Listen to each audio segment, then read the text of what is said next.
Good day mga katambayan, sasamahan natin si Mrs. Pangunguha ng kalamyas dito sa kalapit bahay kasi nalalaglag lang sayang. Kaya ating kukunin yung mga kalamyas at ating ibibilad sa init ng araw mga katambayan para sa susunod na araw ay meron tayong pansahog sa isda. Napakasarap nitong isahog sa isda lalo na sa tulingan mga katambayan. Sa isdang tulingan. Ayan. Wow! Pinipitik-pitik ni Darling ang kalamyas. Pinababagsak doon sa may lalagyan. Ayun. Nalaglag na sa lupa mga katambayan. May patuwad-tuwad pa. Ayan.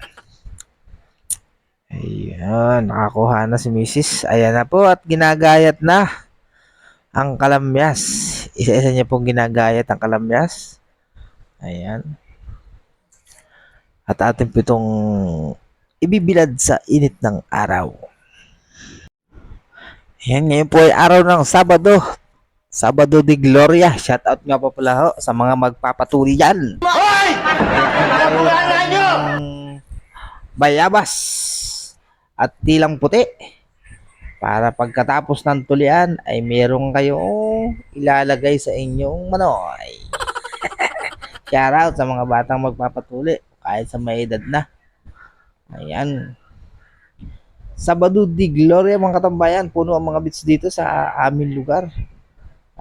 Isla Chica at Buraon Island. Ayan. Isa-isa ni Darling yung kalamyas mga katambayan. Ayan. Talagang bisik na bisik ang paggagayat ng kalamyas. Ayan. Comment kayo kung anong tawag sa inyong lugar nito. Dito sa amin ay kalamyas. Dito sa parting Quezon. Ayan. Kalamyas. Pag kumain ka ng kalamyas, ikay magkakagalas. Gunggong! Barinig kita sa mukha eh! Kalma, baby kalma. Huwag mo naman akong bigyan ng dahilan para tabihan ka. Kalma. Baby, kalma. Huwag mo naman akong bigyan ng dahilan para tabihan ka. Gunggong! Barinig kita sa mukha eh!